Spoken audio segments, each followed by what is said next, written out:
ce qui est des emplois semblables à salaire égal, on voit que dans l'Ouest canadien, excusez-moi, M. le Président, que le niveau de vie est très différent qu'au Nouveau-Brunswick, par exemple, comme a été mentionné. On ne peut pas donner le même salaire aux mêmes employés si leur maison leur coûte 2 fois plus cher, si l'accessibilité à l'habitation leur coûte 2 fois plus cher, que le niveau de vie est 2 fois plus cher que dans d'autres provinces. C'est de faire fi de tous les enjeux la situation particulière de chaque province que de faire un projet pan-canadien comme celui-ci qui est présenté par le gouvernement. Pour ce qui est de relancer l'économie, je trouve qu'on exclut encore une fois toutes les entreprises privées, les PME, la plus grande partie de l'économie canadienne. Les PME, ce qui va arriver, ce qu'on voit déjà en ce moment, c'est qu'ils vont quitter le Québec au lieu d'investir dans l'économie québécoise, parce que c'est à eux qu'on fait la facture de devoir payer pour ces salaires plus élevés-là, parce que c'est la main-d'œuvre qui va coûter plus cher, c'est eux qui vont avoir la facture. Donc, j'aimerais remercier, dans le fond, merci le Président.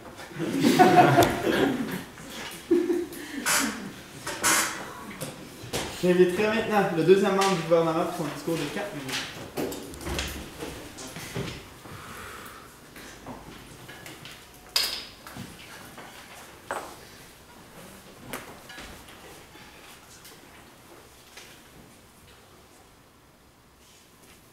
Monsieur le Président, très heureux de venir me présenter à vous pour recentrer un peu notre projet de loi, parce que je pense que l'opposition a un peu de la misère à le cerner, alors qu'on a mentionné à plusieurs fois que ce que l'on propose, c'est d'augmenter le salaire fédéral pour les employés au fédéral, et que cela, non, ne s'applique pas directement aux employés des provinces.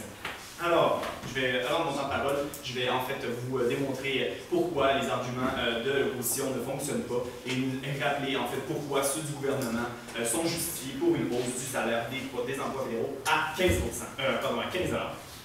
Donc, on nous a amené des problèmes de pauvreté. On expliquait en entrée de jeu un effet qui s'appelle l'effet ricochet. Donc, on augmente les salaires de base et ainsi, la chaîne continue, les salaires augmentent. C'est exactement ce qu'on prévoit. On augmente à 15 $ les salaires de base, mais ensuite de ça, tous les autres vont suivre le chemin. On nous dit, en fait, que présentement, on va dépenser trop, ça va coûter trop cher, c'est trop élevé. Je ne sais pas ce que les économistes de l'opposition ont apporté, mais nos économistes à nous disent que, par exemple, pour le Québec, le salaire viable est autour de 15,10 $, M. le Président. 15,10 $. Et présentement, il est à 10,75 $, bien loin de ce qu'il devrait être. C'est une réalité pan-canadienne, M. le Président. En fait, on nous dit aussi que, en fait, on va augmenter trop rapidement. On nous dit que ça va être drastique. Je pense que c'est ce que l'opposition fait sa plus grande erreur, c'est qu'on parle d'un changement en douceur. On augmente les emplois fédéraux, on le dit, 260 000 personnes. 260 000 personnes sur 37 millions de Canadiens, M. le Président. Ce qu'on fait, c'est montrer l'exemple. Ce qu'on veut, effectivement, c'est que les entreprises, les provinces s'inspirent du fédéral. On doit démontrer l'exemple. Nous sommes, en fait, la tête, nous sommes le pays. Ce serait bien, en fait, qu'on soit figure de proue là-dedans et qu'on incite les provinces à aller vers le haut. Il y a un problème qui est mentionné, on l'a dit, je viens de le mentionner, les salaires minimums sont trop faibles et on ne veut pas justement montrer trop rapidement. En fait, on nous l'a même dit, en fait, c'est pas à nous de décider les provinces, on est de compétences fédérales, les salaires sont de compétences provinciales. Donc, ce qu'on fait, on ne sort pas de nos responsabilités, on dit ce qu'on va faire, c'est promouvoir, nous, le salaire fédéral pour qu'ensuite, par ricochet, en douceur et sans en fait brusquer toute l'économie, parce que l'économie, on le sait, elle se met à la page avec le temps et de manière douce. En fait, tous auront l'opportunité, les PME, les grandes entreprises, de venir un jour à côté de ce 15 $-là.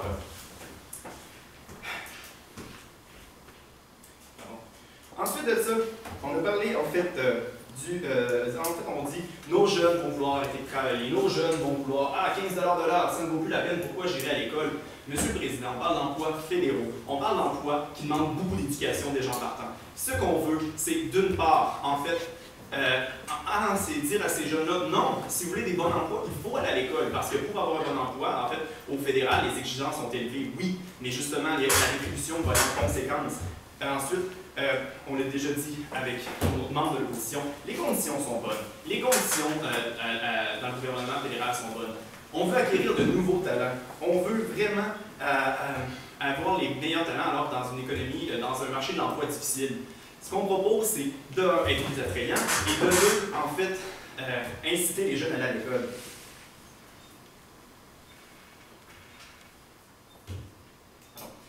terme. Donc, encore une fois, on nous dit est-ce que c'est une idée à court terme? Nous leur répondons en proposition que non. C'est réfléchi, c'est intelligent, c'est donner l'exemple, enrichir une partie de la population qui va réinvestir dans l'économie, tout en laissant une image positive pour les provinces et pour tous les autres milieux de l'emploi, afin qu'un jour, on atteigne des seuils plus acceptables, qu'on atteigne en fait un niveau de vie plus acceptable et que graduellement, en fait, tous les travailleurs du Canada puissent participer à la relance économique.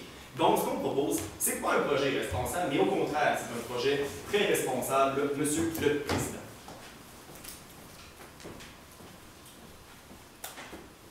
J'inviterai maintenant le deuxième membre de l'opposition pour son discours de 4 minutes.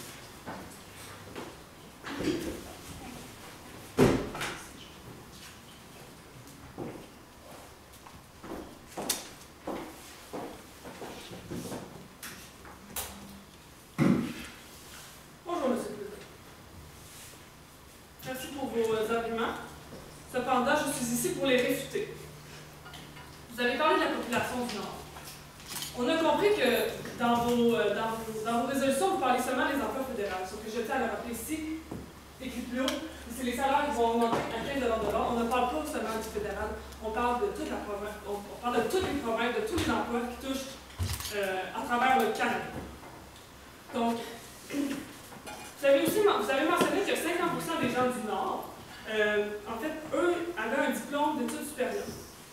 Sauf que si on vient leur dire que vous pouvez avoir un salaire à 15 $ sans diplôme d'études universitaires, mais les gens ils ne vont pas passer 3 ans, ou même voire 4 ans, ou même voir un doctorat en disant, quand ils savent que dans le fond, ils vont s'en sortir avec 15 $. Ça ne fait aucun sens. Ça va en fait augmenter le taux de décrochage scolaire et ça ne va pas augmenter le taux de diplôme. Ça va aussi créer une égalité entre les provinces. Parce que comme vous l'avez mentionné, si c'est seulement les provinciaux qui ont droit, les gens au fédéral qui ont droit à cette augmentation-là, mais là, les gens aux provinciaux, ils vont se le dire. Là, nous aussi, on va avoir le droit à avoir une augmentation.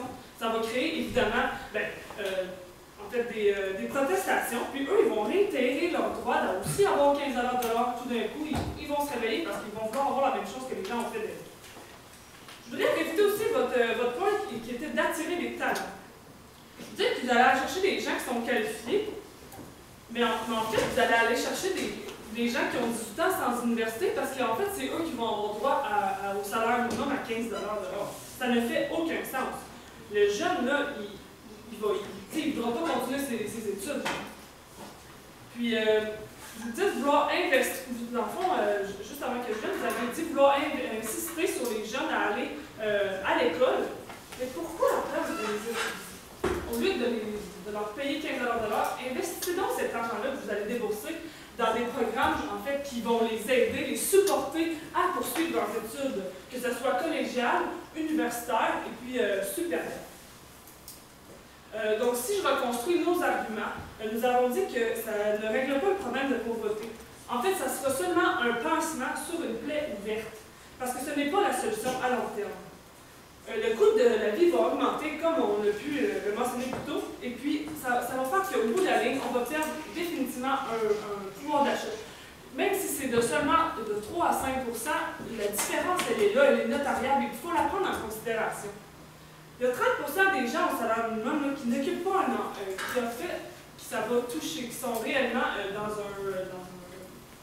une position de pauvreté. Donc, c'est eux qu'il faudrait aider directement en investissant du temps et non nécessairement en les payant plus cher, mais en essayant de les motiver à poursuivre leurs études. Vous avez aussi, on a aussi mentionné que ça créerait une inégalité chez les travailleurs actifs. En effet, parce que le jeune qui sort de l'université à 26 ans, qui a un salaire à 16 $ de l'heure, qui est considérable, étant donné qu'il a un bachelor, va avoir le même salariat que le jeune qui sort du secondaire et qui a seulement 17 ans. Ça, c'est une égalité qui est, en fait, c'est inacceptable.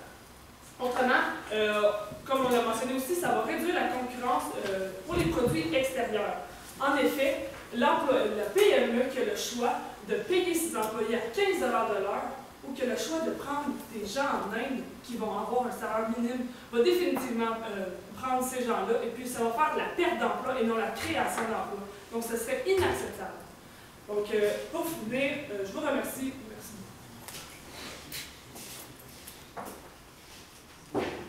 J'inviterai maintenant le Premier ministre, sa conclusion de 3 minutes.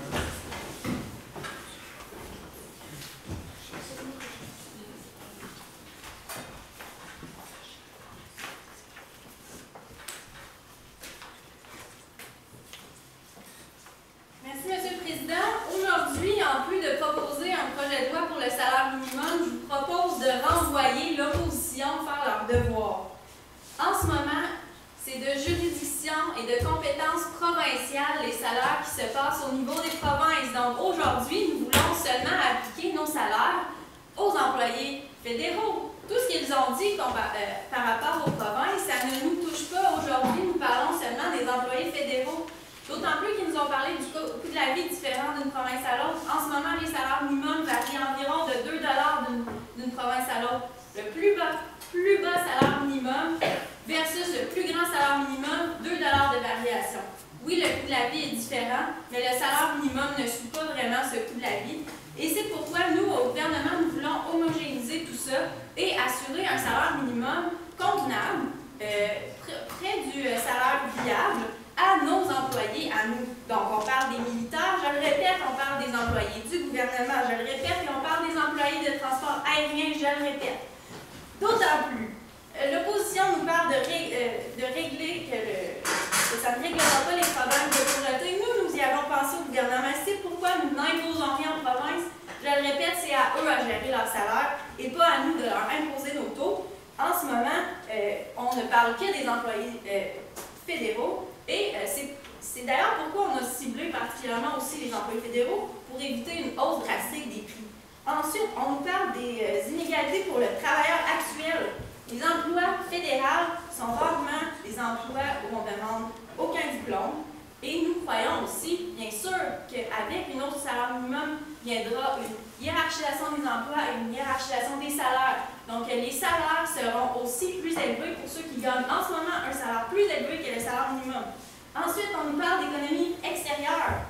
Écoutez, Monsieur le Président, est-ce qu'on peut aujourd'hui se concentrer sur notre économie à nous, l'économie canadienne? En ce moment, on a besoin d'une relance. Et une façon de relancer l'économie, c'est d'encourager la consommation, d'encourager les dépenses au pays et de s'assurer ensuite d'une croissance économique au pays. Ensuite, l'opposition nous parle de ces pauvres PME. Vous savez, celles qui ne sont pas touchées par notre projet de loi. Si une chose nous a appris quelque chose, si l'histoire nous a appris quelque chose, c'est bien que les PME se sont toujours adaptées à la hausse des salaires. Ensuite, l'opposition, je reviens. Nos arguments, Monsieur le Président, il y en a 4. Nous voulons d'abord qu'à emploi semblable, le salaire soit égal d'une province à l'autre. Nous voulons bien sûr relancer l'économie. Nous voulons que la population du Nord, je le répète, où le coût de la vie est supérieur, nous voulons encourager les jeunes nous voulons encourager les jeunes à aller à l'école en leur offrant un salaire intéressant et bien sûr, nous voulons attirer des talents au fédéral. Merci, Monsieur le Président. Pour toutes ces raisons, ce projet de loi doit être accepté.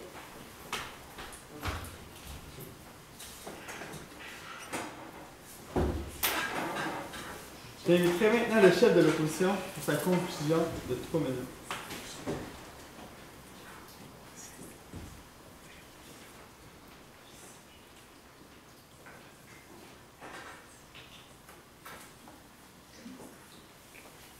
Merci, Monsieur le Président. Aujourd'hui, on voit un gouvernement qui est totalement contradictoire dans ses dires. Premièrement, on nous dit qu'on veut relancer l'économie. On vient de nous dire que leur projet touche 260 000 personnes sur 37 millions. Dites-moi, comment allons-nous relancer une économie de 37 millions avec 260 000 personnes qui touchent seulement des aériens et des militaires? Par la suite, on nous dit qu'on veut donner l'exemple aux provinces. Donner l'exemple aux provinces, c'est donc inclure toute la population dans le projet. Si on inclut toute la population dans le projet, et si on dit qu'on veut donner l'exemple, et que les autres provinces appliquent également ce salaire minimum, c'est donc de ramener à tous les arguments qu'on a énoncés que ça ne va pas régler le problème de la pauvreté, que ça va créer une inégalité pour les travailleurs actuels, ça va réduire la concurrence et que ça ne va pas régler le problème à long terme. Aujourd'hui, le gouvernement se ferme les yeux complètement sur un problème qui est critique, sur celui de la pauvreté au Canada. Nous, l'opposition, on est simplement conscients que la mesure ne fait aucun sens. Et on est triste de voir que le gouvernement aujourd'hui se concentre de façon égoïste sur leurs employés et qui ne considère pas toutes les externalités du projet. Le gouvernement veut dans le fond créer de l'insatisfaction dans la population. On vous l'a dit, M. le Président, le problème présentement, c'est qu'il y a un problème de pauvreté. La solution n'est qu'un pansement sur une plaie ouverte. Si on vient augmenter le salaire des salariés fédéraux, qu'est-ce qu'on va faire? C'est que tous les autres salariés des provinces vont demander à ce que le salaire soit augmenté. Et c'est pourquoi on ne comprend pas pourquoi le gouvernement fédéral ne pense qu'à eux, et ne pense à leurs employés, alors qu'ils veulent relancer une économie, qu'ils veulent un emploi égal pour salaire égal, mais on vous l'a très bien dit. Les provinces n'ont pas les mêmes réalités économiques. Certaines ont des coûts de vie plus élevés. Et augmenter le salaire et créer une égalité. Égalité n'est pas synonyme d'équité, M. le Président, et c'est ce que le gouvernement ne comprend pas présentement. Et mettre le salaire minimum à 15 $ de l'heure ne vient pas augmenter la qualité de vie de leurs salariés fédéraux tels qu'ils le prétendent.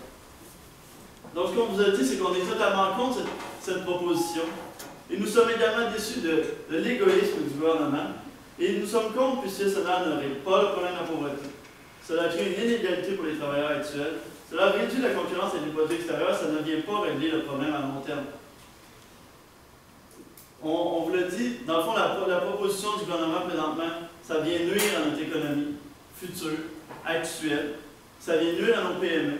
Ça vient nuire à leur propre gouvernement, puisque c'est eux qui vont devoir, dans un an, revenir avec les problèmes des provinces qui vont crier, qui vont sortir dans les rues pour obtenir le 15 $ de l'heure. C'est ce que le gouvernement propose.